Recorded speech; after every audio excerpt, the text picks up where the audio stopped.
साथियों, आज हम अपनी पर्यावरण की सीरीज लाए हैं, सीरीज नंबर 8। और आज हम आपके लिए लाए हैं मोस्ट इम्पॉर्टेंट 100 क्वेश्चन जो बहुत ही इम्पोर्टेंट हैं यूपी टेट के लिए। शुरू करते हैं। हमारा पहला क्वेश्चन है, जल चक्र में बाष्पीकरण किससे होता है? हमारे ऑप्शन है सूर्य, चंद्रमा, हवा और वर्षा। तो हमारा आंसर है कि जो हमारा बाष्पीकरण होता है जल चक्र में वो होता है, आंसर है हमारा ऑप्शन नंबर ए यानी कि सूर्य। अब चलते हैं नेक्स्ट क्वेश्चन की तरफ। हमारा नेक्स्ट क्वेश्चन है, पौधे भोजन कैसे बनाते हैं? पौधे भोजन कैसे बनाते हैं? हमारे ऑप्शन है श्वसन, प्रकाश संश्लेषण, पाचन या फिर उत्सर्जन। तो देखिए, पौधे की जो भोजन बनाने की क्रिया होती है वो हमारी होती है ऑप्शन नंबर बी यानी कि प्रकाश संश्लेषण। याद रखिएगा, मोस्ट इंपॉर्टेंट क्वेश्चन है ये। अब चलते हैं नेक्स्ट क्वेश्चन की तरफ। सीएफसी किसे नुकसान पहुंचाता है? हमारे ऑप्शन है जल, वायु, ओजोन परत या फिर मिट्टी। तो देखिए, सीएफसी यानी कि क्लोरोफ्लोरोकार्बन नुकसान पहुंचाता है हमारी ओजोन परत को, यानी कि ऑप्शन नंबर सी इसका आंसर है। अब चलते हैं नेक्स्ट क्वेश्चन की तरफ। सबसे बड़ा पारिस्थितिक तंत्र कौन सा है? हमारे ऑप्शन है तालाब, नदी, समुद्र या फिर जंगल। तो सबसे बड़ा पारिस्थितिक तंत्र हमारा इन सब में है समुद्र, यानी कि ऑप्शन नंबर सी इसका आंसर है। अब चलते हैं नेक्स्ट क्वेश्चन की तरफ। जैव विविधता का अर्थ क्या है? हमारे ऑप्शन है एक जीव, जीवों की विविधता, केवल पौधे या फिर केवल जानवर। तो हमारा आंसर है ऑप्शन नंबर बी, जीवों की विविधता। जैव विविधता का अर्थ होता है जीवों की विविधता। अब चलते हैं नेक्स्ट क्वेश्चन की तरफ। पर्यावरण दिवस कब मनाया जाता है? हमारे ऑप्शन है 1 जून, 5 जून, 10 जून या फिर 15 जून। तो मोस्ट इम्पोर्टेंट हमारा क्वेश्चन है, पर्यावरण दिवस कब मनाया जाता है? तो याद रखिएगा, पर्यावरण दिवस हर वर्ष 5 जून यानी कि ऑप्शन नंबर बी इसका आंसर है। 5 जून को हर साल पर्यावरण दिवस मनाया जाता है। अब चलते हैं नेक्स्ट क्वेश्चन की तरफ। ध्वनि की इकाई क्या है? हमारे ऑप्शन है मीटर, सेकेंड, डेसिबल या फिर जून। तो हमारा आंसर है ध्वनि की इकाई। याद रखिएगा, ध्वनि नापी जाती है डेसिबल में, यानी कि ऑप्शन नंबर सी हमारा आंसर है। अब चलते हैं नेक्स्ट क्वेश्चन की तरफ। जल का शुद्ध स्रोत कौन है? हमारे ऑप्शन है नाला, नदी, वर्षा जल या फिर तालाब। तो जल का जो शुद्ध स्रोत है वो है हमारा ऑप्शन नंबर सी यानी कि वर्षा का जल। अब चलते हैं नेक्स्ट क्वेश्चन की तरफ। जीवों का वर्गीकरण किसने किया? हमारे ऑप्शन है न्यूटन, कैरोलस लीनियस, डार्विन या फिर आइंस्टीन। तो देखिए, हमारा आंसर है ऑप्शन नंबर बी यानी कि कैरोलस लीनियस। जीवों का वर्गीकरण कैरोलस लीनियस ने किया था। अब चलते हैं नेक्स्ट क्वेश्चन की तरफ। मृदा अपरदन का कारण क्या है? हमारे ऑप्शन है पेड़, वनों की कटाई, जल या फिर हवा। तो हमारा आंसर है ऑप्शन नंबर बी, वनों की कटाई। मृदा अपरदन का जो मेन कारण है वो है वनों की कटाई, क्योंकि वन जो पेड़ हैं उनकी जड़ें मिट्टी को रोक के रखते हैं, बांध के रखते हैं, और जब पेड़ कट जाते हैं तो मिट्टी फिर अपरदन यानी कि मिट्टी बह जाती है। अब चलते हैं नेक्स्ट क्वेश्चन की तरफ। निम्नलिखित में से कौन सा एक पर्यावरणीय परिवर्तन के प्रति सर्वाधिक संवेदनशील है? हमारे ऑप्शन हैं उभयचर, सरीसृप, स्तनपायी या फिर कीट। तो देखिए, जो सबसे ज़्यादा संवेदनशील है वो है हमारा ऑप्शन नंबर ए यानी कि उभयचर। उभयचर कौन होते हैं? जो जल और थल दोनों पे रह सकते हैं, जैसे कि हमारा मेंढक होता है। अब चलते हैं नेक्स्ट क्वेश्चन की तरफ। हमारा नेक्स्ट क्वेश्चन है, जैव विविधता अपेक्षाकृत रूप से कहाँ समृद्ध होती है? हमारे ऑप्शन है उष्णकटिबंधीय प्रदेशों में, ध्रुवीय प्रदेशों में, शीतोष्ण प्रदेशों में या फिर महासागरों में। तो जैव विविधता अपेक्षाकृत रूप से जहाँ सबसे ज़्यादा समृद्ध होती है वो क्षेत्र हैं हमारे ऑप्शन नंबर ए, उष्णकटिबंधीय प्रदेशों में। अब चलते हैं नेक्स्ट क्वेश्चन की तरफ। संकटग्रस्त प्रजातियों को किस रंग की डेटा बुक में दर्शाया जाता है? मोस्ट इम्पोर्टेंट क्वेश्चन है।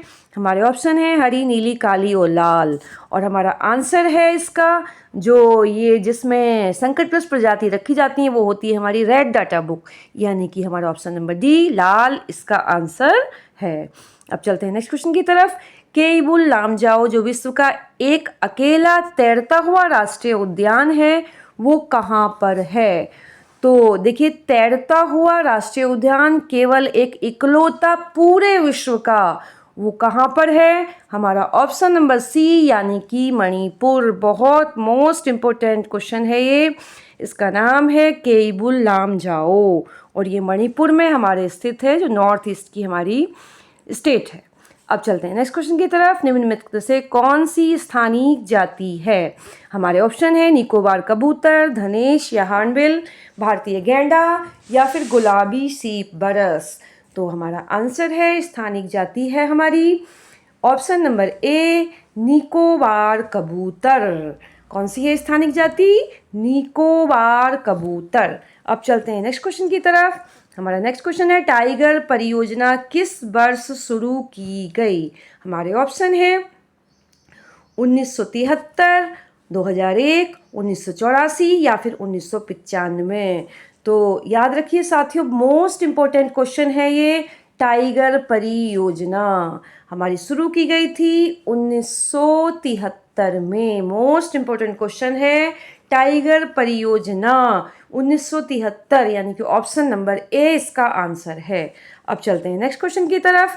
किसी प्रजाति को विलुप्त माना जा सकता है जब वह अपने प्राकृतिक आवास में नहीं देखी गई है?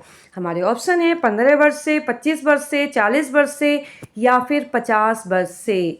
तो हमारा आंसर है संकटग्रस्त इसको मान लिया जाता है जब वो नहीं देखी गई है लगभग। हमारा आंसर है ऑप्शन नंबर सी यानी कि 40 वर्ष से। अगर 40 वर्ष से कोई प्रजाति अपने प्राकृतिक आवास में नहीं देखी गई है तो उसे हम विलुप्त मान लेते हैं। अब चलते हैं अपने नेक्स्ट क्वेश्चन की तरफ। हमारा नेक्स्ट क्वेश्चन है निम्नलिखित में से कौन सा सागरीय राष्ट्रीय उद्यान है? हमारे ऑप्शन है भीतरकनिका, सुंदरवन, गहीरमाथा या फिर मन्नार की खाड़ी। तो हमारा आंसर है सागरीय राष्ट्रीय उद्यान ऑप्शन नंबर डी मन्नार की खाड़ी। अब चलते हैं नेक्स्ट क्वेश्चन की तरफ। मानस पशु विहार किस राज्य में स्थित है? तो ये भी बहुत मोस्ट इम्पोर्टेंट क्वेश्चन है। मानस पशु विहार स्थित है हमारा असम में। आंसर है ऑप्शन नंबर बी असम। अब चलते हैं नेक्स्ट क्वेश्चन की तरफ। हमारा नेक्स्ट क्वेश्चन है एजेंडा 21 किस क्षेत्र से संबंधित है? एजेंडा 21 किस क्षेत्र से संबंधित है? हमारे ऑप्शन है सतत विकास, परमाणु निशस्त्रीकरण, पेटेंट संरक्षण या फिर कृषि संबंधित। तो देखिए एजेंडा 21 संबंधित है। हमारा आंसर है इसका ऑप्शन नंबर ए सतत विकास। क्या है? सतत विकास। सतत विकास क्या होता है साथियों? सतत विकास का मतलब होता है कि इस तरह से विकास करें कि जो संसाधन हैं वो नष्ट ना हो और अगली पीढ़ियों के लिए भी बचे रहें, यानी कि पर्यावरण का नुकसान भी ना हो और साथ साथ में विकास भी हो जाए। अब चलते हैं नेक्स्ट क्वेश्चन की तरफ। हमारा नेक्स्ट क्वेश्चन है Rio+20 किसके लिए संक्षिप्त नाम है? हमारे ऑप्शन है धारणीय विकास पर संयुक्त राष्ट्रीय सम्मेलन, पृथ्वी शिखर सम्मेलन, सहस्राब्दी विकास लक्ष्य या 2015 के बाद के विकास की कार्यसूची। तो हमारा आंसर है ऑप्शन नंबर ए धारणीय विकास पर संयुक्त राष्ट्रीय सम्मेलन। तो धारणीय विकास या सतत विकास एक ही चीज़ है और Rio+20 उसी के लिए कहा जाता है। ये जो Rio+20 है ये हमारा 20 से 22 जून 2012 को ब्राज़ील में हुआ था। तो याद रखेंगे Rio+20 2012 में ब्राज़ील में हुआ था और ये धारणीय विकास पर संयुक्त राष्ट्रीय सम्मेलन है। अब चलते हैं नेक्स्ट क्वेश्चन की तरफ। निम्नलिखित में से कौन सा सागरीय राष्ट्रीय उद्यान है? हमारे ऑप्शन है भीतरकनिका, सुंदरवन, गहीरमाथा या फिर मन्नार की खाड़ी। तो याद रखेंगे सागरीय राष्ट्रीय उद्यान है मन्नार की खाड़ी, यानी कि ऑप्शन नंबर डी। अब चलते हैं नेक्स्ट क्वेश्चन की तरफ। हमारा नेक्स्ट क्वेश्चन है, निम्नलिखित में से कौन बायोस्फीयर रिजर्व या सुरक्षित जीव मंडल नहीं है? हमारे ऑप्शन है मन्नार की खाड़ी, नीलगिरी, सुंदरबन या फिर काजीरंगा। तो हमारे ऑप्शन हैं, इनमें हमारा आंसर है ऑप्शन नंबर डी, यानी कि काजीरंगा। अब चलते हैं नेक्स्ट क्वेश्चन की तरफ। गिर सेर परियोजना अवस्थित है? हमारे ऑप्शन हैं गुजरात में, महाराष्ट्र में, उत्तर प्रदेश में या फिर मध्य प्रदेश में। तो याद रखिएगा, गिर सेर परियोजना है हमारी, आंसर है हमारा ऑप्शन नंबर ए, यानी कि गुजरात में। तो गिर सेर परियोजना कहाँ पर है? गुजरात में। अब चलते हैं नेक्स्ट क्वेश्चन की तरफ। सरिस्का राष्ट्रीय उद्यान अवस्थित है? हमारे ऑप्शन है पश्चिमी बंगाल में, गुजरात में, राजस्थान में या फिर असम में। तो याद रखिएगा, सरिस्का राष्ट्रीय उद्यान हमारा है ऑप्शन नंबर सी, यानी कि राजस्थान में। अब चलते हैं नेक्स्ट क्वेश्चन की तरफ। हमारा नेक्स्ट क्वेश्चन है, वन्य जीव सुरक्षा अधिनियम पारित किया गया था? तो ये भी बहुत इंपॉर्टेंट क्वेश्चन है और हमारे ऑप्शन है 1960 में, 1962 में, 1972 में या फिर 1975 में। तो हमारा आंसर है वन्य जीव सुरक्षा अधिनियम पारित हुआ था ऑप्शन नंबर सी, यानी कि 1972 में। याद रखिएगा, बहुत मोस्ट इम्पॉर्टेंट क्वेश्चन, वन्य जीव सुरक्षा अधिनियम 1972 में पारित किया गया था। अब चलते हैं नेक्स्ट क्वेश्चन की तरफ। भारत में प्रोजेक्ट टाइगर प्रारंभ किया गया?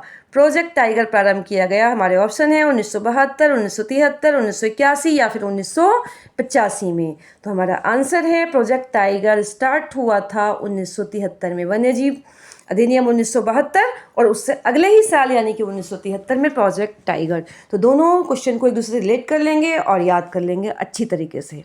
अब चलते हैं नेक्स्ट क्वेश्चन की तरफ। अभयारण्य का संबंध निम्न में से किससे है?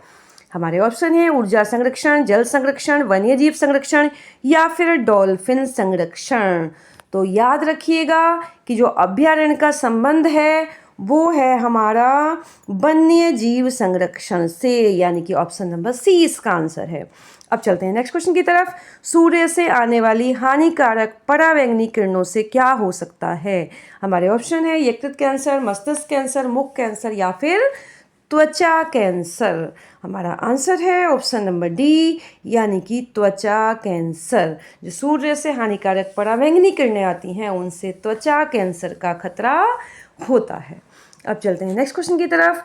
कान्हा राष्ट्रीय उद्यान प्रसिद्ध है?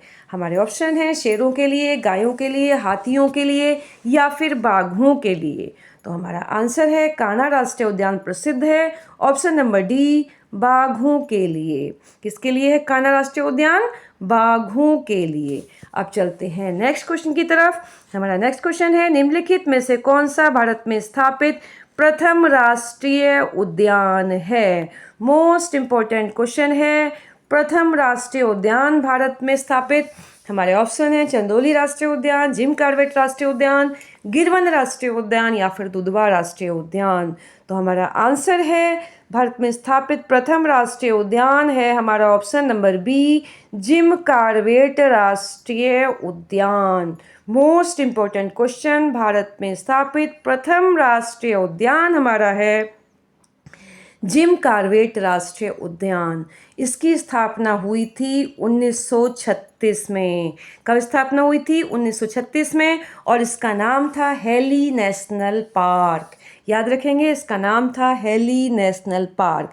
इसके बाद 1957 में महान प्रकृतिवादी, प्रख्यात संरक्षणवादी जिम कॉर्बेट की याद में इस पार्क का नाम जिम कॉर्बेट राष्ट्रीय उद्यान कर दिया गया था। अब चलते हैं नेक्स्ट क्वेश्चन की तरफ। हमारा नेक्स्ट क्वेश्चन है, wild life institute of India यानी कि WII कहाँ स्थित है? हमारे ऑप्शन है नई दिल्ली, कोयम्बटूर, अहमदाबाद या फिर देहरादून। तो जो हमारा wild life institute of India है वो स्थित है हमारा ऑप्शन नंबर डी, यानी कि देहरादून में। अब चलते हैं नेक्स्ट क्वेश्चन की तरफ। हमारा नेक्स्ट क्वेश्चन है, भारत में पेलिकन पक्षी कहाँ प्रजनन करते हैं? हमारे ऑप्शन है नेलापट्टू, कूनकुलम, कोकारेवेलूर या फिर उपरोक्त सभी। तो देखिए जो ये पेलिकन पक्षी हैं वो क्या है, वो एक प्रवासी पक्षी हैं। प्रवासी जानते हैं, तो दूसरे देश से हमारे यहाँ आते हैं। वो साइबेरिया या फिर पूर्वी यूरोप से प्रजनन और भोजन हेतु भारत आते हैं और ये ज़्यादातर नॉर्थ वेस्ट में यानी कि मुख्यतः गुजरात का जो कच्छ वाला एरिया है वहाँ पर, आंध्र प्रदेश वगैरह के कुछ शहरों में, कुछ जगहों में, और ये कर्नाटक तमिलनाडु की जगहों में प्रजनन और भोजन के लिए यहाँ पर ये प्रवास करते हैं। तो जो पेलिकन पक्षी प्रजनन करते हैं इसमें हमारा आंसर है ऑप्शन नंबर डी, यानी कि उपरोक्त सभी। जो नेलापट्टू, कोनकुलम, कोकारेबेलूर, इन सभी जगह ये प्रजनन करते हैं। अब चलते हैं नेक्स्ट क्वेश्चन की तरफ। भारतीय गैंडा कहाँ संरक्षित है? हमारे ऑप्शन है Corbett national park, Kaziranga national park, Bandipur national park या फिर गिर नेशनल पार्क। तो ये हमारा आंसर है option number B, Kaziranga national park. याद रखिएगा, भारतीय गैंडा काजीरंगा नेशनल पार्क। अब चलते हैं नेक्स्ट क्वेश्चन पे। ग्रीन पीस इंटरनेशनल का मुख्यालय कहाँ स्थित है? हमारे ऑप्शन है न्यूयॉर्क, सिडनी, एम्स्टर्डम या फिर नागासाकी। तो याद रखिएगा, ये भी मोस्ट इंपॉर्टेंट क्वेश्चन है पर्यावरण के लिए। ग्रीन पीस इंटरनेशनल का मुख्यालय स्थित है ऑप्शन नंबर सी, यानी कि एम्स्टर्डम में। अब चलते हैं नेक्स्ट क्वेश्चन की तरफ। बिश्नोई आंदोलन किसके विरुद्ध किया गया था? हमारे ऑप्शन हैं पेड़ों की कटाई, स्त्री असमानता, पशु क्रूरता या फिर प्रदूषण। हमारा आंसर है ऑप्शन नंबर ए, बिश्नोई आंदोलन पेड़ों की कटाई के विरुद्ध शुरू किया गया था। और ये आप समझिए 1730 के आसपास की बात ये है। इसमें खेजड़ी, जो मुख्यतः खेजड़ी वृक्ष है, उसकी रक्षा के लिए प्राणों के बलिदान दिए गए थे और ये लगभग भारत का पहला पर्यावरण आंदोलन कहलाता है। अब चलते हैं नेक्स्ट क्वेश्चन की तरफ। नेक्स्ट क्वेश्चन है हमारा, ग्रीन हाउस प्रभाव वह प्रक्रिया है। हमारे ऑप्शन हैं जिसमें पौधों उगाने के लिए समान तापमान प्राप्त किया जाता है, जिसमें वायुमंडलीय कार्बन डाइऑक्साइड द्वारा इंफ्रारेड विकिरण अवशोषित कर लिए जाने से वायुमंडल का तापमान बढ़ता है, जिसमें बंजर पर्वतों या पहाड़ियों को हरा भरा किया जाता है, या फिर जिसमें गहरे पानी का रंग हरा नजर आता है। तो देखिए हमारा आंसर है ऑप्शन नंबर बी, यानी कि ग्रीन हाउस प्रभाव है हमारा, जिसमें वायुमंडलीय कार्बन डाइऑक्साइड द्वारा इंफ्रारेड विकिरण यानी कि अवरक्त विकिरण अवशोषित कर लिए जाने से वायुमंडल का तापमान बढ़ता है। उसी को हम ग्रीन हाउस प्रभाव या प्रक्रिया कहते हैं। अब चलते हैं नेक्स्ट क्वेश्चन की तरफ। हमारा नेक्स्ट क्वेश्चन है, निम्नलिखित में से कौन सा एक ओजोन के अवक्षय करने वाले पदार्थों के प्रयोग का नियंत्रण करने और उन्हें चरणबद्ध रूप से प्रोगबाध्य करने के मुद्दे से संबंधित है? हमारे ऑप्शन हैं ब्रेटन वुड्स सम्मेलन, मॉन्ट्रियल प्रोटोकॉल, क्योटो प्रोटोकॉल या फिर नगोया प्रोटोकॉल। तो देखिए बिल्कुल याद रखिएगा, ये भी मोस्ट इम्पॉर्टेंट क्वेश्चन है कि ओजोन के अवक्षय करने वाले यानी कि ओजोन परत को जो नुकसान करने वाले पदार्थ हैं उनको नियंत्रण करने के लिए जो सम्मेलन हुआ था वो था हमारा ऑप्शन नंबर बी, यानी कि मॉन्ट्रियल प्रोटोकॉल। कौन सा प्रोटोकॉल? Montreal protocol. ये जो मॉन्ट्रियल प्रोटोकॉल है ये हमारा 1987 में हुआ था। कब हुआ था? 1987 में हुआ था। अंतर्राष्ट्रीय आयोजन था जो ओजोन की परत के क्षय को कम करने के लिए जो ये CFC गैस जो मुख्य रूप से जिम्मेदार है उसके प्रयोग को कम करने के लिए हुआ था। अब चलते हैं नेक्स्ट क्वेश्चन की तरफ। हमारा नेक्स्ट क्वेश्चन है, ओजोन वायुमंडल को बचाती है। हमारे ऑप्शन है इंफ्रारेड किरणों से, अल्ट्रावायलेट किरणों से, एक्स किरणों से या फिर गामा किरणों से। हमारा आंसर है ऑप्शन नंबर बी। हमारा आंसर है ऑप्शन नंबर बी, अल्ट्रावायलेट किरणों से। अल्ट्रावायलेट किरणों से। अब चलते हैं हम अपने नेक्स्ट क्वेश्चन की तरफ। हमारा नेक्स्ट क्वेश्चन है, सूर्य से आने वाला हानिकारक परावैंगनी विकिरण कारण हो सकता है। हमारे ऑप्शन हैं त्वचा कैंसर का, नेत्र कैंसर का, फेफड़े कैंसर का या फिर यकृत कैंसर का? तो हमारा आंसर है ऑप्शन नंबर ए, यानी कि त्वचा कैंसर का। तो जो सूरज से हानिकारक विकिरण आता है उससे क्या हो जाता है? त्वचा कैंसर हो जाता है, यानी कि स्किन कैंसर। अब चलते हैं नेक्स्ट क्वेश्चन की तरफ। CO2 कंसंट्रेशन वाला निम्नलिखित में से वायुमंडल के प्राकृतिक संतुलन के लिए कार्बन डाइऑक्साइड की उपयुक्त सांद्रता मानी जाती है? तो देखिए, वायुमंडल में जो कार्बन डाइऑक्साइड की उपयुक्त सांद्रता मानी जाती है, हमारे ऑप्शन हैं 0.02%, 0.03%, 0.04% या फिर 0.05%। तो हमारा आंसर है ऑप्शन नंबर बी, यानी कि जो वायुमंडल में कार्बन डाइऑक्साइड की उपयुक्त सांद्रता है वो है 0.03%। कितनी है? 0.03%। कितनी है? 0.03%। अब चलते हैं हमारे नेक्स्ट क्वेश्चन की तरफ। हमारा नेक्स्ट क्वेश्चन है, निम्नलिखित में से कौन से जलवायु परिवर्तन के प्रमुख कारण हैं? हमारे ऑप्शन हैं जीवाश्मिक ईंधन का आधिकारिक प्रज्वलन, तेल चालित स्वचालितों की संख्या विस्फोटन, अत्यधिक वनोन्मूलन। तो अब इसमें से हमें चुनना है, ये तीन हमारे ऑप्शन दे रखे हैं। जीवाश्मिक ईंधन का आधिकारिक प्रज्वलन, तेल चालित स्वचालितों की संख्या विस्फोटन, अत्यधिक वनोन्मूलन। और इसमें हमें चुनना है कि हमारे आंसर कौन कौन से हैं। क्या केवल 2 और 3 हैं, 1 2 3 है, 1 2 3 4 हैं, या फिर केवल 1 और 4 हैं? तो देखिए, हमारा आंसर है इसका ऑप्शन नंबर बी, यानी कि तीनों के तीनों ऑप्शन जो हमें दे रखे थे वो सब के सब इसके आंसर हैं। अब चलते हैं नेक्स्ट क्वेश्चन की तरफ। हमारा नेक्स्ट क्वेश्चन है, ओजोन क्षरण किसमें होने वाला प्रमुख परिवर्तन है? हमारे ऑप्शन हैं क्षोभ मंडल, समताप मंडल, मध्य मंडल या फिर आयन मंडल। तो देखिए, जो ओजोन क्षरण का परिवर्तन है वो होता है, हमारा आंसर है इसका ऑप्शन नंबर बी, यानी कि समताप मंडल। मोस्ट इम्पोर्टेंट क्वेश्चन है कि ओजोन परत इस तरह से भी आ सकता है कि कौन से मंडल में होती है। हमारे एटमॉस्फेयर की कई लेयर्स होती हैं, तो उनमें जहाँ ओजोन परत होती है उसे कहते हैं समताप मंडल। अब चलते हैं नेक्स्ट क्वेश्चन की तरफ। हमारा नेक्स्ट क्वेश्चन है, निम्नलिखित में से कौन सी गैस ओजोन परत के ह्रास के लिए उत्तरदायी है? हमारे ऑप्शन हैं इसमें nitrous oxide, chlorofluorocarbon, carbon dioxide या फिर कार्बन मोनोऑक्साइड।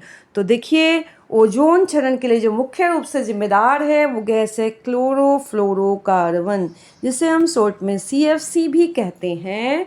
तो हमारा आंसर है ऑप्शन नंबर बी। अब चलते हैं नेक्स्ट क्वेश्चन की तरफ। हमारा नेक्स्ट क्वेश्चन है, निम्नलिखित में से कौन सी ग्रीन हाउस गैस वायुमंडल में सर्वाधिक मात्रा में उपस्थित रहती है? हमारे ऑप्शन हैं chlorofluorocarbon, nitrous oxide, carbon dioxide या फिर मीथेन। तो देखिए, जो ग्रीन हाउस गैस हमारी कई बार मैंने बताई है कि मुख्य रूप से 6 गैसें ग्रीन हाउस गैस में आती हैं।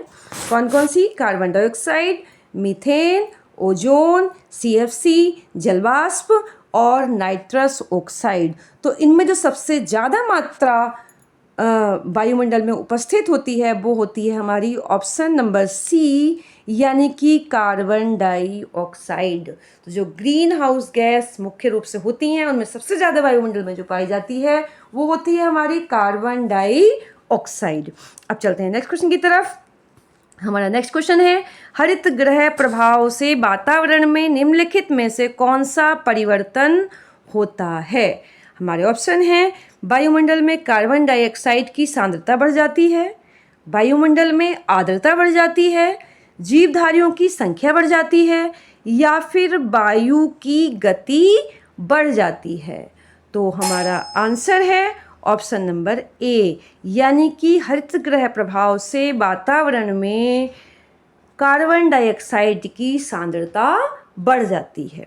अब चलते हैं नेक्स्ट क्वेश्चन की तरफ। हमारा नेक्स्ट क्वेश्चन है, निम्नलिखित में से कौन सी एक ग्रीन हाउस गैस नहीं है? हमारे ऑप्शन है जलवाष्प, मीथेन, ओजोन या फिर ऑक्सीजन। तो देखिए हमारा आंसर क्वेश्चन था ग्रीन हाउस गैस नहीं है। तो ध्यान रखेंगे इन वाले क्वेश्चंस का जिनमें नहीं आता है। तो जलवाष्प, मीथेन, ओजोन और ऑक्सीजन, जैसा अभी मैंने बताया कि इनमें जलवाष्प, मीथेन और ओजोन ग्रीन हाउस गैसें होती हैं। तो जो नहीं है वो है हमारा ऑप्शन नंबर डी, यानी कि ऑक्सीजन एक ग्रीन हाउस गैस नहीं है। अब चलते हैं हम नेक्स्ट क्वेश्चन की तरफ। हमारा नेक्स्ट क्वेश्चन है, निम्नलिखित परावैंगनी किरणों में से कौन सा अधिक हानिकारक है? यूवी यानी कि ultraviolet A, UV B, UV C या फिर इनमें से कोई नहीं। तो देखिए फैक्चुअल क्वेश्चन है ये, इसमें फैक्ट है बिल्कुल कि जो नहीं है बिल्कुल याद रखना है। जो सबसे ज़्यादा हानिकारक हैं वो हमारी अल्ट्रावायलेट सी यानी कि यूवी सी। अब चलते हैं हम नेक्स्ट क्वेश्चन की तरफ। हमारा नेक्स्ट क्वेश्चन है, कौन सी ग्रीन हाउस गैस वायुमंडल में सबसे अधिक मात्रा में उपस्थित रहती है? हमारे ऑप्शन हैं ओजोन, मीथेन, कार्बन डाइऑक्साइड या फिर नाइट्रोजन। तो इसका आंसर है ऑप्शन नंबर सी यानी कि कार्बन डाइऑक्साइड। वायुमंडल में सबसे अधिक मात्रा में जो उपस्थित रहती है वो ग्रीन हाउस गैस है हमारी कार्बन डाइऑक्साइड। अब चलते हैं हम नेक्स्ट क्वेश्चन की तरफ। नेक्स्ट क्वेश्चन हमारा है, इको मार्क क्या है? देखिए बहुत इंपॉर्टेंट क्वेश्चन है ये, इको मार्क क्या है? हमारे ऑप्शन है प्रदूषण मुक्त औद्योगिक इकाई को प्रमाणित करने की योजना, पर्यावरण अनुकूल उपभोक्ता उत्पादों को प्रमाणित करने की योजना, लाभकारी उत्पाद तकनीक या पारिस्थितिक अनुकूल भवनों को मान्यता देने वाला अंतर्राष्ट्रीय संगठन। तो देखिए याद रखिएगा जो इको मार्क है वो है हमारा पर्यावरण अनुकूल उपभोक्ता उत्पादों को प्रमाणित करने की योजना। तो हमारा आंसर है ऑप्शन नंबर बी। अब चलते हैं नेक्स्ट क्वेश्चन की तरफ। हमारा नेक्स्ट क्वेश्चन है, विश्व पृथ्वी दिवस कब मनाया जाता है? हमारे ऑप्शन है 22 अप्रैल, 20 अप्रैल, 25 अप्रैल या फिर 21 अप्रैल। तो याद रखिएंगे ये बिल्कुल अभी हमारा विश्व पृथ्वी दिवस आने ही वाला है। हमारा ऑप्शन नंबर ए यानी कि 22 अप्रैल। तो 22 अप्रैल को हर साल विश्व अर्थ डे, वर्ल्ड अर्थ डे यानी कि विश्व पृथ्वी दिवस मनाया जाता है।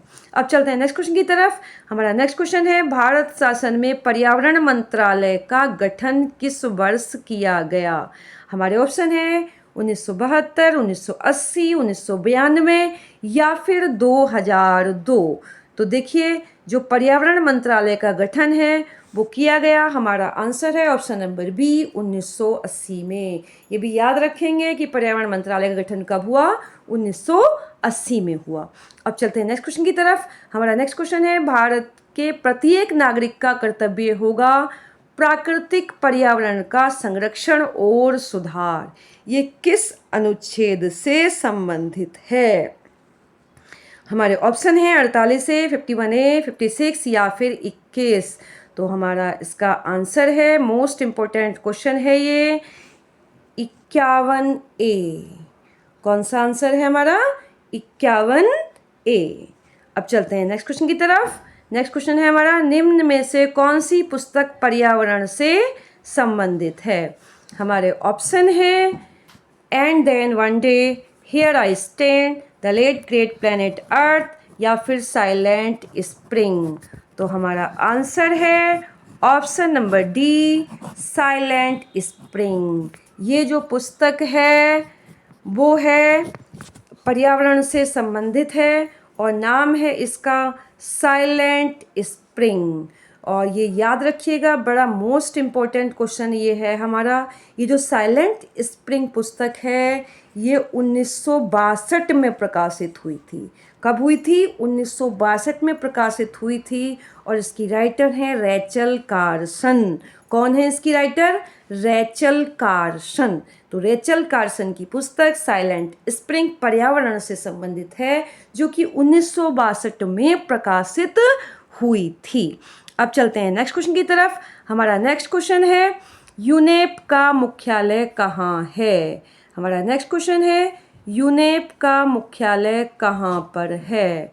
तो देखिए हमारे ऑप्शन है हेग, नैरोबी, न्यूयॉर्क या फिर वॉशिंगटन। तो ये भी मोस्ट इम्पोर्टेंट क्वेश्चन है। यूनाइटेड नेशन इन्वायरमेंट प्रोग्राम का जो मुख्यालय है वो हमारा है, आंसर है ऑप्शन नंबर बी, यानी कि नैरोबी। कहाँ पर है? नैरोबी। अब चलते हैं नेक्स्ट क्वेश्चन की तरफ। नेक्स्ट क्वेश्चन है हमारा, NIDM कहाँ स्थित है? NIDM कहाँ पर स्थित है? तो देखिए NIDM क्या चीज़ होती है? NIDM हमारा है, NIDM का मतलब हुआ national institute of disaster management, यानी कि राष्ट्रीय आपदा प्रबंधन संस्थान कहाँ पर स्थित है?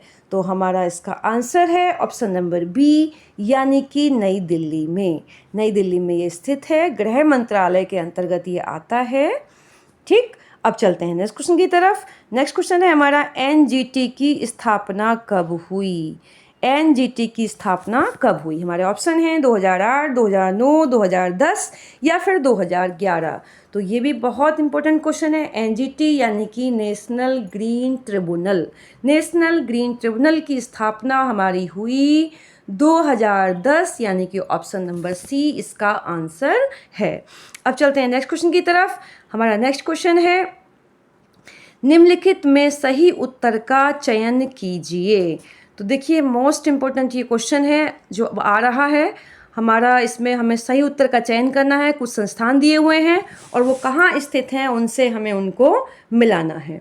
तो देखिए वन अनुसंधान संस्थान, भारतीय चारागाह और चारा अनुसंधान संस्थान, केंद्रीय शुष्क क्षेत्र अनुसंधान संस्थान, भारतीय कृषि अनुसंधान संस्थान, और फिर दूसरी सूची इनके शहर की दे रखी है, जोधपुर, नई दिल्ली, देहरादून या फिर झांसी। तो अब इन्हें मैच करना है हमें। तो देखिए ये क्वेश्चन बहुत इंपॉर्टेंट है, तो हम इनको अलग अलग बिल्कुल याद कर लेंगे और हमारे याद होंगे तो हम इनको मिला भी लेंगे। तो देखिए इसी तरह से इनको याद करेंगे, बहुत ध्यान देंगे। जो हमारा वन अनुसंधान संस्थान है वो हमारा स्थित है देहरादून में। याद रखेंगे कि जो वन अनुसंधान संस्थान है वो हमारा कहाँ स्थित है? देहरादून में। कहाँ स्थित है? देहरादून में। अब चलते हैं नेक्स्ट क्वेश्चन पे। जो नेक्स्ट हमारा संस्थान है भारतीय चारागाह और चारा अनुसंधान संस्थान। तो ये याद रखेंगे, चारागाह और चारा अनुसंधान संस्थान हमारा स्थित है झांसी में। कहाँ स्थित है ये हमारा? झांसी में। अब अगला जो संस्थान है वो है केंद्रीय शुष्क क्षेत्र अनुसंधान संस्थान। तो केंद्रीय शुष्क क्षेत्र अनुसंधान हमारा स्थित है, केंद्रीय शुष्क क्षेत्र अनुसंधान संस्थान स्थित है जोधपुर में। कहाँ स्थित है ये? जोधपुर में। और जो अगला वाला संस्थान है हमारा भारतीय कृषि अनुसंधान संस्थान, वो हमारा स्थित है नई दिल्ली में। कृषि अनुसंधान संस्थान हमारा कहाँ स्थित है? नई दिल्ली में। कहाँ स्थित है? नई दिल्ली में। तो चारों के चारों संस्थान हम बिल्कुल याद रखेंगे। ये जो हमारे चारों संस्थान हैं बहुत ध्यान से एक बार फिर से सुन लीजिएगा। वन अनुसंधान संस्थान देहरादून में है, भारतीय चारागाह और चारा अनुसंधान संस्थान झांसी में है, केंद्रीय शुष्क क्षेत्र अनुसंधान संस्थान हमारा है जोधपुर में, और भारतीय कृषि अनुसंधान संस्थान है हमारा नई दिल्ली में। तो इस तरह से जो हमारा इसमें ऑप्शन बैठता है वो बैठता है ऑप्शन नंबर बी। वो क्या बैठता है हमारा? Option number B. तो इसको हम अलग अलग सबको याद रखेंगे और इसका हुआ हमारा आंसर ऑप्शन नंबर बी। अब चलते हैं हम नेक्स्ट क्वेश्चन की तरफ। हमारा नेक्स्ट क्वेश्चन है, निम्नलिखित में से कौन सा तंत्र सही सुमेलित नहीं है? तो देखिए हमारे आंसर हैं, विश्व पर्यावरण दिवस 5 जून, पृथ्वी दिवस 22 अप्रैल, तंबाकू निषेध दिवस 5 मई या फिर ओजोन दिवस 16 सितंबर। तो ये भी देखिए बहुत इंपॉर्टेंट क्वेश्चन है, याद रखेंगे। हमसे पूछा है कौन सा सुमेलित नहीं है। तो देखिए विश्व पर्यावरण दिवस 5 जून को होता है, बिल्कुल सही है। पृथ्वी दिवस 22 अप्रैल को, बिल्कुल सही है। इसके अलावा ओजोन दिवस जो 16 सितंबर को होता है ये भी सही है। तो जो हमारा ऑप्शन इसका हुआ ऑप्शन नंबर सी, यानी कि तंबाकू निषेध दिवस 5 मई को नहीं होता। यानी कि कब होता है ये भी हम याद रखेंगे। जो तंबाकू निषेध दिवस है वो हमारा होता है हर साल 31 मई। कब होता है?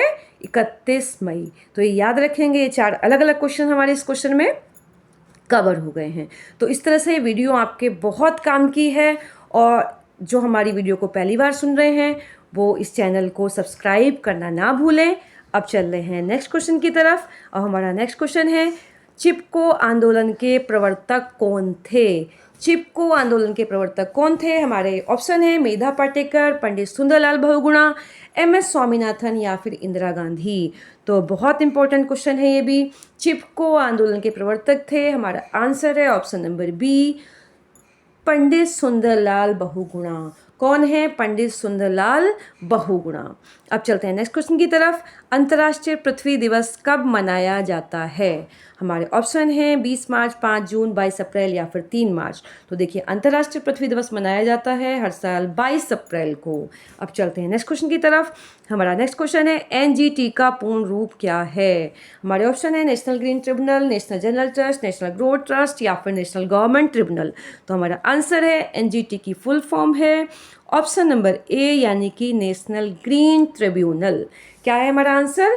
National green tribunal. अब चलते हैं नेक्स्ट क्वेश्चन की तरफ।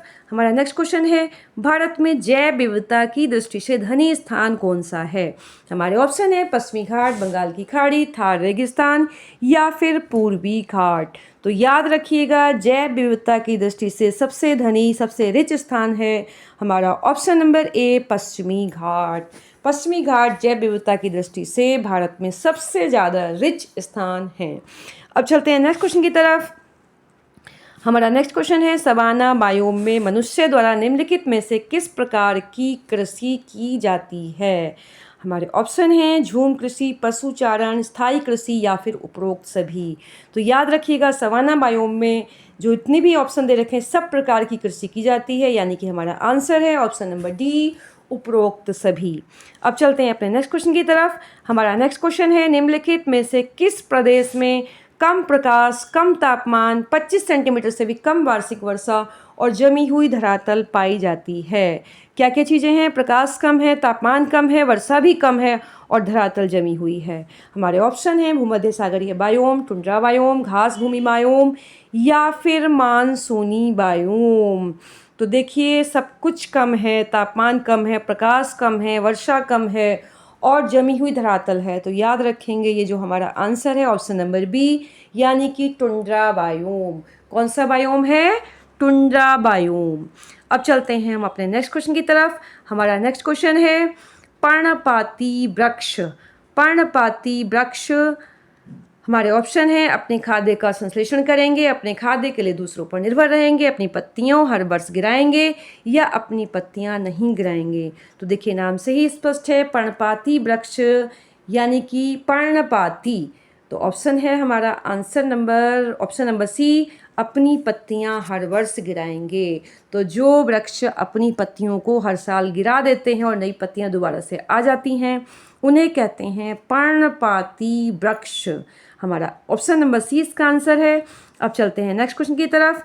हमारा नेक्स्ट क्वेश्चन है, निम्नलिखित में से कौन उष्णकटिबंधीय घास का मैदान है? हमारे ऑप्शन है टैगा, सवाना, पंपास या फिर प्रेरीज। तो देखिए, याद रखिएगा, उष्णकटिबंधीय घास का मैदान है हमारा आंसर है ऑप्शन नंबर बी, यानी कि सवाना। जो सवाना घास के मैदान हमारे होते हैं वो उष्णकटिबंधीय घास के मैदान होते हैं। अब चलते हैं नेक्स्ट क्वेश्चन की तरफ। नेक्स्ट क्वेश्चन हमारा है, निम्न में से किस बायोम को विश्व की अन्न टोकरी या अनाज की टोकरी या इसे इंग्लिश में ब्रेड बास्केट ऑफ बर्ड भी कहा जाता है? हमारे ऑप्शन हैं भूमध्य सागरीय, उष्णकटिबंधीय सवाना, मध्य अक्षांश घास स्थल या फिर टैगा। तो देखिए, जो ब्रेड बास्केट है पूरे विश्व का, वो हमारा आंसर है ऑप्शन नंबर सी, मध्य अक्षांश जो घास स्थल हैं वो पूरे विश्व का सबसे ज़्यादा अनाज उत्पादन यहीं पे होता है, इसीलिए इसे पूरे वर्ल्ड की अन्न टोकरी, ब्रेड बास्केट आदि कहा जाता है। अब चलते हैं नेक्स्ट क्वेश्चन की तरफ। हमारा नेक्स्ट क्वेश्चन है, निम्न में से कौन सा घास स्थल नहीं है? हमारे ऑप्शन है स्टेपीज, टाइगा, बेल्ट या फिर सेल्वास। तो याद रखिएगा कि स्टेपीज, बेल्ट, सेल्वास सब घास के मैदान है, जो नहीं है वो है हमारा answer option number B, taiga घास स्थल नहीं है। अब चलते हैं नेक्स्ट क्वेश्चन की तरफ। हमारा नेक्स्ट क्वेश्चन है, इनमें से कौन सी फसल मिट्टी को नाइट्रोजन युक्त बनाती है? तो टेट के लिए बहुत इंपॉर्टेंट क्वेश्चन है ये। हमारे ऑप्शन हैं गेहूं, चना, आलू या फिर मक्का। तो देखिए, जो फसल मिट्टी को नाइट्रोजन युक्त बनाती है वो होती है चना, और दाल भी अगर ऑप्शन हो तो दाल या चना, ये सब चीज़ें इसमें आती हैं। अब चलते हैं नेक्स्ट क्वेश्चन की तरफ। हमारा नेक्स्ट क्वेश्चन है, अधिक वर्षा वाले उष्ण क्षेत्रों में भारी वर्षा होती है, अतः वहाँ वन होते हैं। हमारे ऑप्शन है सदाबहार वन, पतझड़ी वन, घास वन या फिर मरुस्थल। तो देखिए, जहाँ वर्षा अधिक होती है, भारी वर्षा होती है, वहाँ हमारे होते हैं, आंसर है हमारा ऑप्शन नंबर ए, सदाबहार वन। कौन से वन होते हैं वहाँ पर? सदाबहार वन। अब चलते हैं नेक्स्ट क्वेश्चन की तरफ। हमारा नेक्स्ट क्वेश्चन है, रेगिस्तान ओक एक पेड़ का नाम है जिसकी जड़ें उस गहराई तक ज़मीन में भीतर जाती हैं जब तक कि पानी तक ना पहुंच जाएं। इस प्रकार पेड़ों की जड़ों की गहराई उस पेड़ की ऊंचाई की लगभग 30 गुनी हो जाती है। सोच के देखिए, अगर हमारा वृक्ष 10 मीटर ऊंचा है तो उसकी गहराई कितनी हो जाएगी? 30 गुना, यानी कि 300 मीटर। पेड़ अगर 2 मीटर ऊंचा है, मान लीजिए, तो 2 मीटर ऊंचा अगर झाड़ी टाइप का भी पेड़ राजस्थान में ओक खड़ा हुआ है तो उसकी जड़ कितनी ऊंची लंबी हो जाएगी? 60 मीटर, यानी कि 30 गुनी जड़ उसकी हो जाती है। और ऐसा पेड़ कहाँ पाया जाता है? हमारे ऑप्शन है रूस, राजस्थान, अबू धाबी या फिर ऑस्ट्रेलिया। तो देखिए, इसका आंसर है ऑप्शन नंबर डी, ऑस्ट्रेलिया में ऐसे पेड़ पाए जाते हैं जिनकी जड़ की लंबाई उस पेड़ की लंबाई की 30 गुना तक हो जाती है। नाम है उसका ओक। अब चलते हैं नेक्स्ट क्वेश्चन की तरफ। हमारा नेक्स्ट क्वेश्चन है, निम्न में से कौन सा वृक्ष वर्ष में एक बार अपनी पत्तियां गिरा देता है? हमारे ऑप्शन है पर्णपाती वृक्ष, शंकुधारी वृक्ष, सदाबहार वृक्ष या पर्णपाती और शंकुधारी वृक्ष। तो हमारा आंसर है ऑप्शन नंबर ए, पर्णपाती वृक्ष हमारे वर्ष में एक बार अपनी पत्तियों को गिरा देते हैं। अब चलते हैं नेक्स्ट क्वेश्चन की तरफ। हमारा नेक्स्ट क्वेश्चन है, भारत में सबसे बड़े क्षेत्र में फैले हुए वन कौन से हैं? हमारे ऑप्शन है उष्णकटिबंधीय सदाबहार वन, उष्णकटिबंधीय पर्णपाती वन, पर्वतीय वन या फिर मैंग्रोव वन। तो देखिए, भारत में सबसे बड़े क्षेत्रफल में पाए जाते हैं, भारत में सबसे बड़े क्षेत्रफल में पाए जाते हैं हमारे वन। हमारे ऑप्शन थे, तो इनमें जो सबसे बड़े क्षेत्रफल में हमारे भारत में पाए जाते हैं, बहुत इंपॉर्टेंट क्वेश्चन है, याद रखेंगे, उष्णकटिबंधीय पर्णपाती वन। भारत में सबसे ज़्यादा पाए जाने वाले वन हैं उष्णकटिबंधीय पर्णपाती वन। अब चलते हैं नेक्स्ट क्वेश्चन की तरफ। हमारा नेक्स्ट क्वेश्चन है, भारत में प्राकृतिक वनस्पति को प्रभावित करने वाले प्रमुख कारक कौन कौन से हैं? भारत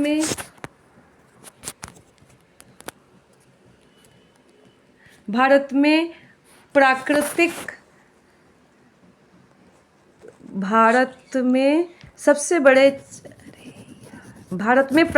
वनस्पति को प्रभावित करने वाले प्रमुख कारक कौन कौन से हैं? तो देखिए, हमारे ऑप्शन हैं जलवायु, मिट्टी, स्थलाकृति या फिर उपरोक्त सभी। तो इसमें हमारा आंसर होगा, जो प्राकृतिक वनस्पति को प्रभावित करने वाले कारक हैं, ये सभी कारक, जलवायु, मिट्टी, स्थलाकृति, ये सभी कारक हमारी वनस्पति को प्रभावित करते हैं। तो आंसर होगा ऑप्शन नंबर डी। अब चलते हैं नेक्स्ट क्वेश्चन की तरफ। हमारा नेक्स्ट क्वेश्चन है, निम्नलिखित में से कौन सा उष्णकटिबंधीय वर्षा वन की विशेषता है? हमारे ऑप्शन हैं कम वर्षा, घने वन, विरल वनस्पति या फिर ठंडी जलवायु। तो हमारा आंसर है ऑप्शन नंबर बी, घने वन। तो उष्णकटिबंधीय जो वर्षा वन है उनकी विशेषता है कि वो क्या होते हैं? घने होते हैं। अब चलते हैं नेक्स्ट क्वेश्चन की तरफ। हमारा नेक्स्ट क्वेश्चन है, सवाना प्रकार की वनस्पति मुख्यतः पाई जाती है? हमारे ऑप्शन है अत्यधिक वर्षा वाले क्षेत्र, मध्यम वर्षा वाले क्षेत्र, शुष्क क्षेत्र या फिर हिमाच्छादित क्षेत्र। तो हमारा आंसर है ऑप्शन नंबर बी, यानी कि मध्यम वर्षा वाले क्षेत्रों में सवाना प्रकार की वनस्पति पाई जाती है। तो याद रखेंगे, सवाना प्रकार की वनस्पति पाई जाती है मध्यम वर्षा वाले क्षेत्रों में। अब चलते हैं नेक्स्ट क्वेश्चन की तरफ। हमारा नेक्स्ट क्वेश्चन है, मरुस्थलीय वनस्पति की मुख्य विशेषता क्या है? हमारे ऑप्शन हैं बड़े पत्ते, कम जल की आवश्यकता, घने जंगल या फिर ऊंचे पेड़। तो हमारा आंसर है इसका ऑप्शन नंबर बी, कम जल की आवश्यकता। मरुस्थलीय वनस्पति की विशेषता है कम जल की आवश्यकता। अब चलते हैं नेक्स्ट क्वेश्चन की तरफ। टुंड्रा वनस्पति कहाँ पाई जाती है? हमारे ऑप्शन है विषुवतीय क्षेत्र, ध्रुवीय क्षेत्र, पर्वतीय क्षेत्र या फिर मरुस्थलीय क्षेत्र। तो याद रखिएगा जो टुंड्रा वनस्पति पाई जाती है वो आंसर है हमारा ऑप्शन नंबर बी, ध्रुवीय क्षेत्रों में हमारी टुंड्रा वनस्पति पाई जाती है। अब चलते हैं नेक्स्ट क्वेश्चन की तरफ। जलवायु को प्रभावित करने वाला मुख्य कारक है। हमारे ऑप्शन है अक्षांश, भाषा, संस्कृति या फिर जनसंख्या। तो देखिए जलवायु को प्रभावित करने वाला जो मुख्य कारक है, आंसर है हमारा ऑप्शन नंबर ए, यानी कि अक्षांश। अक्षांश जलवायु को प्रभावित करने वाला मुख्य कारक है। अब चलते हैं नेक्स्ट क्वेश्चन की तरफ। ऊंचाई बढ़ने पर तापमान पर क्या प्रभाव पड़ता है? हमारे ऑप्शन है बढ़ता है, घटता है, समान रहता है या फिर अनियमित होता है। तो हमारा आंसर है ऑप्शन नंबर बी, घटता है। याद रखेंगे कि जैसे जैसे ऊंचाई बढ़ती जाती है वैसे वैसे तापमान घटता जाता है। अब चलते हैं नेक्स्ट क्वेश्चन की तरफ। स्थलाकृति का जलवायु पर क्या प्रभाव पड़ता है? हमारे ऑप्शन है कोई प्रभाव नहीं, वर्षा को प्रभावित करता है, केवल तापमान बदलती है या फिर केवल हवा बदलती है। देखिए हमारा आंसर है ऑप्शन नंबर बी, वर्षा को प्रभावित करती हैं। तो जो स्थल पे जो आकृति होती हैं, यानी कि जैसे कहीं पे स्थलाकृति किसे कहते हैं, जैसे कहीं पहाड़ है, कहीं समुद्र है, तो ये क्या होता है, इससे वर्षा पर प्रभाव पड़ता है। अब चलते हैं नेक्स्ट क्वेश्चन की तरफ। निम्न में से कौन सा वनों के विनाश का कारण है? हमारे ऑप्शन है औद्योगिकरण, कृषि विस्तार, नगरीकरण या फिर उपरोक्त सभी। तो देखिए हमारा आंसर है इस क्वेश्चन का ऑप्शन नंबर डी, यानी कि जो सारे के सारे कारण हैं, औद्योगिकरण, कृषि विस्तार, नगरीकरण, तो ये सब के सब विनाश का कारण है। तो हमारा आंसर है ऑप्शन नंबर डी, उपरोक्त सभी। अब चलते हैं नेक्स्ट क्वेश्चन की तरफ। भारत में अधिक वर्षा वाले क्षेत्रों में किस प्रकार के वन पाए जाते हैं? हमारे ऑप्शन हैं कांटेदार वन, पर्णपाती वन, सदाबहार वन या फिर मरुस्थलीय वन। तो देखिए ध्यान रखिएगा, जहाँ अधिक वर्षा है वहाँ हमारे पाए जाते हैं सदाबहार वन। कैसे वन पाए जाते हैं? सदाबहार वन, और ये घने भी होते हैं। अब चलते हैं नेक्स्ट क्वेश्चन की तरफ। हमारा नेक्स्ट क्वेश्चन है पर्णपाती वन किस जलवायु में पाए जाते हैं? हमारे ऑप्शन हैं अत्यधिक वर्षा, मध्यम वर्षा, अत्यधिक ठंड या फिर शुष्क जलवायु। तो याद रखिएगा पर्णपाती वन पाए जाते हैं हमारे मध्यम वर्षा वाली जलवायु में, यानी कि ऑप्शन नंबर बी इसका आंसर है। ऑप्शन नंबर बी यानी कि मध्यम वर्षा वाले क्षेत्रों में पर्णपाती वन पाए जाते हैं। अब चलते हैं नेक्स्ट क्वेश्चन की तरफ। हमारा नेक्स्ट क्वेश्चन है जलवायु के तत्व कौन कौन से हैं? हमारे ऑप्शन हैं तापमान, वर्षा, वायु या फिर उपरोक्त सभी। तो देखिए याद रखिएगा जलवायु के जो तत्व हैं ये तापमान, वर्षा, वायु, ये सब जलवायु के तत्व हैं, इसलिए हमारा आंसर बैठता है ऑप्शन नंबर डी, यानी कि उपरोक्त सभी। अब चलते हैं नेक्स्ट क्वेश्चन की तरफ। हमारा नेक्स्ट क्वेश्चन है भारत में वनस्पति का वितरण मुख्यतः किस पर निर्भर करता है? हमारे ऑप्शन है जलवायु, राजनीति, शिक्षा या फिर व्यापार। तो देखिए वनस्पति का जो वितरण है वो निर्भर करता है, हमारा आंसर है ऑप्शन नंबर ए, जलवायु। जैसी जहाँ की जलवायु होती है उसी के अकॉर्डिंग वहाँ वनस्पति पाई जाती है। अब चलते हैं नेक्स्ट क्वेश्चन की तरफ। हमारा नेक्स्ट क्वेश्चन है निम्न में से कौन सा शुष्क क्षेत्र की वनस्पति है? हमारे ऑप्शन है कैक्टस, साल, सागौन या फिर देवदार। तो याद रखेंगे जो शुष्क क्षेत्र की वनस्पति है वो है हमारा ऑप्शन नंबर ए, यानी कि कैक्टस। क्या है हमारा ऑप्शन नंबर ए, कैक्टस। तो शुष्क क्षेत्र या मरुस्थलीय क्षेत्रों में जो पाई जाती वनस्पति है उसे हम कैक्टस कहते हैं। अब चलते हैं नेक्स्ट क्वेश्चन की तरफ। हमारा नेक्स्ट क्वेश्चन है उष्णकटिबंधीय क्षेत्र की जलवायु कैसी होती है? हमारे ऑप्शन हैं ठंडी, शुष्क, गर्म और आर्द्र या फिर अत्यधिक ठंडी।